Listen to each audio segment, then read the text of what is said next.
स्वागत है आपका स्टेट न्यूज बुलेटिन में और मैं हूं आपके साथ अदिति। चलिए खबरों पर जाने से पहले नजर डाल लेते हैं हेडलाइंस पर। भारतीय वायुसेना की बढ़ेगी मारक क्षमता, जल्द मिलेंगे 10 और राफेल विमान।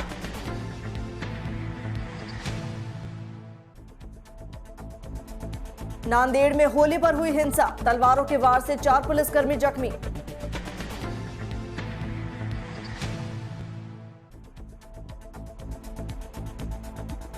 म्यांमार से शरणार्थी जा रहे मणिपुर, सरकार ने आदेश जारी कर वापस लिया। और अब खबरें विस्तार से। अप्रैल के अंत तक 10 और राफेल विमान भारत आ जाएंगे। इनको नए स्क्वाड्रन में शामिल किया जाएगा। नई खेप आने के बाद देश में कुल राफेल विमानों की संख्या 21 हो जाएगी। सरकारी सूत्रों के मुताबिक 3 राफेल विमान अगले 2 से 3 दिन में भारत पहुंच जाएंगे। इसके बाद 7 से 8 विमान अप्रैल के तीसरे या चौथे सप्ताह में भारत पहुंचेंगे। इनमें ट्रेनर विमान भी शामिल होगा। नए विमान वायुसेना की मारक क्षमता को बढ़ाएंगे। पिछले साल जुलाई अगस्त में इन विमानों को वायुसेना के बेड़े में शामिल किया गया था। चीन के साथ पूर्वी लद्दाख में चल रहे गतिरोध के बीच इन्हें क्षेत्र में गश्त लगाने के लिए तैनात किया गया था। फ्रांस से भारत पहुंचने के बाद विमानों को अंबाला में तैनात किया जाएगा और उनमें से कुछ को बाद में हाशिमारा भेजा जाएगा, जहां दूसरा स्क्वाड्रन शुरू करने की प्रक्रिया शुरू हो चुकी है। भारत स्वदेशी रूप से विकसित 114 मल्टी रोल फाइटर एयरक्राफ्ट का ऑर्डर भी देगा, जिनमें मीडियम कॉम्बैट एयरक्राफ्ट शामिल होंगे। इनके 7 स्क्वाड्रनों को अगले 15 से 20 सालों में वायुसेना में शामिल किया जाएगा। महाराष्ट्र के नांदेड़ में कोरोना वायरस महामारी के कारण जुलूस निकालने की इजाजत नहीं देने के बाद तलवारों से लैस सिखों की भीड़ ने सोमवार को पुलिसकर्मियों पर हमला कर दिया। इनमें कम से कम 4 पुलिसकर्मी जख्मी हो गए। नांदेड़ हिंसा मामले में पुलिस ने अब तक 14 लोगों को गिरफ्तार कर लिया है, तो वहीं 54 आरोपियों के खिलाफ दंगा और हत्या के प्रयास के तहत मामला दर्ज किया गया। एक वायरल वीडियो में दिख रहा है कि तलवारें लिए लोगों की भीड़ गुरुद्वारे से बाहर निकली और पुलिस द्वारा लगाए गए बैरिकेड तोड़ दिए और पुलिसकर्मियों पर हमला किया। इस घटना का वीडियो सोशल मीडिया पर वायरल हो गया।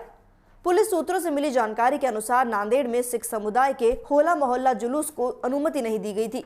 इस संदर्भ में धर्मगुरुओं से चर्चा कर सीमित श्रद्धालुओं की उपस्थिति में धार्मिक कार्यक्रम करने का निर्णय लिया गया था, लेकिन कुछ लोगों ने परंपरा के अनुसार जुलूस निकालने का प्रयास किया। सोमवार शाम 4 बजे गुरुद्वारे के पास श्रद्धालु बड़ी संख्या में एकत्रित हो गए। इस दौरान कुछ लोगों की पुलिस के साथ बहस हुई। इसके बाद हुई झड़प में 4 पुलिसकर्मी घायल हो गए।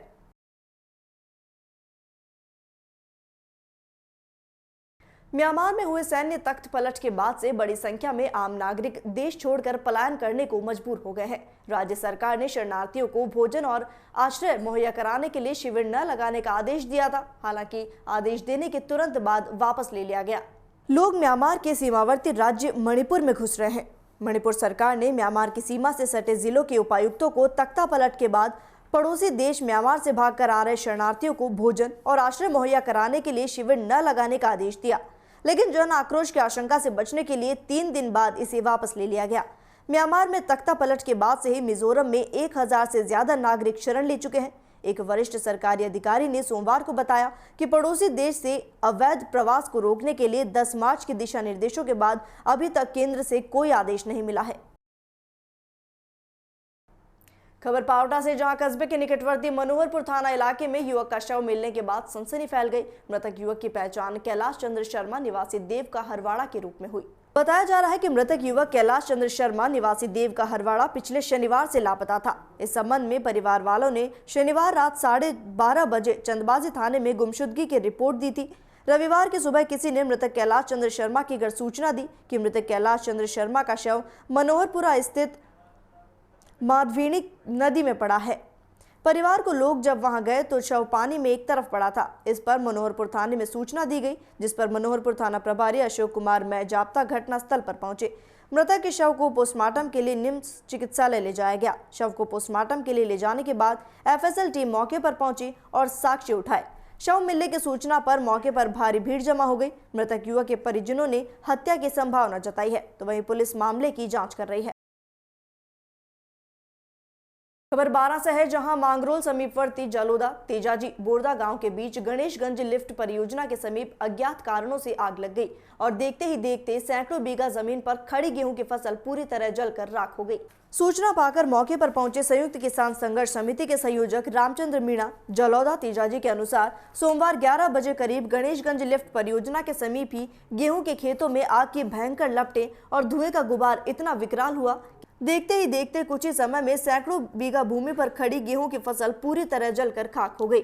जलोदा तेजाजी बोरदा कुसिया कुंडला सहित आसपास के गांवों में किसान अपने अपने ट्रैक्टरों से पानी की टंकियों और बाल्टी भरकर लेकर पहुंचे, लेकिन जानमाल की परवाह किए बगैर आग पर काबू पाने का भरसक प्रयास किया गया।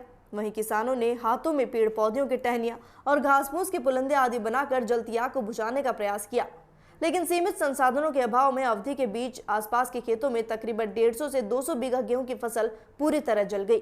आग बुझाने के दौरान आग की चपेट में आने से कई किसान भी झुलस गए और ट्रैक्टर भी जल गए।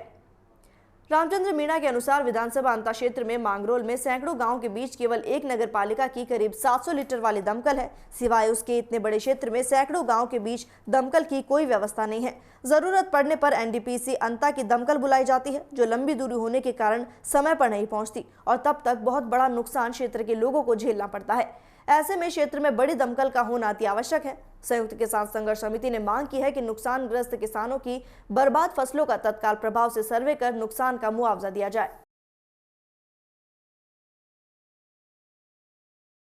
खबर पावटा से है, जहां प्रागपुरा पुलिस को बड़ी सफलता मिली है। पुलिस ने 12 घंटे में बोलेरो चोरी का खुलासा कर आरोपी को गिरफ्तार कर कब्जे में चोरी की गई बोलेरो बरामद की है। जिला पुलिस अधीक्षक शंकर दत्त शर्मा ने जानकारी देते हुए बताया कि विगत दिनों इलाका क्षेत्र में चोरी और नकबजनी की घटनाओं के संबंध में एक अभियान चलाकर वारदातों का खुलासा करने हेतु समस्त थाना अधिकारियों को निर्देशित किया गया था। गठित पुलिस टीम द्वारा अथक प्रयास कर घटना के मात्र 12 घंटों में मुलजिम नेतम राम पुत्र बनवारी लाल जाति गुर्जर उम्र 30 साल निवासी टोरडा गुजरान थाना प्रागपुरा जिला जयपुर को 28 मार्च 2021 को गिरफ्तार कर चोरी की गई बोलेरो कार भी बरामद की है। मुलजिम नेतराम गुर्जर से गहनतापूर्वक तफ्तीश की जा रही है, जिसमें और भी वारदातें खुलने की आशंका है। भारत पाकिस्तान युद्ध 1971 के स्वर्णिम विजय वर्ष की 50वीं सालगिरह के अवसर पर देश में निकाली जा रही मशाल यात्रा आज घड़साना पहुंची। लॉयंस भवन परिसर में मशाल रखकर भव्य समारोह का आयोजन किया गया। ये मौका था देश में सर्वाधिक सैनिक और सर्वाधिक शहीदों के नाम से पहचाने जाने वाले श्रीगंगानगर जिले के सैनिकों और शहीदों के सम्मान का। सूरतगढ़ से आई इस मशाल यात्रा का अपने आप में अनूठा और महत्वपूर्ण स्थान है। मॉडिफाइड जिप्सी पर सजी ये मशाल जब निकटवर्ती गांव 16P के पास पहुंची तो यहां से रैली के माध्यम से इसे घड़साना स्थित लॉयंस भवन तक ले जाया गया। इसमें ग्रामीण जन, पूर्व सैनिक, सैनिकों के आश्रित, एनएसएस कैडर्स के बच्चे शामिल हुए। लॉयंस भवन परिसर में मशाल रखकर भव्य समारोह का आयोजन किया गया, जिसमें मुख्य अतिथि सहित बड़ी संख्या में ग्रामीण, पूर्व सैनिक परिवारजन और गणमान्य जन उपस्थित रहे।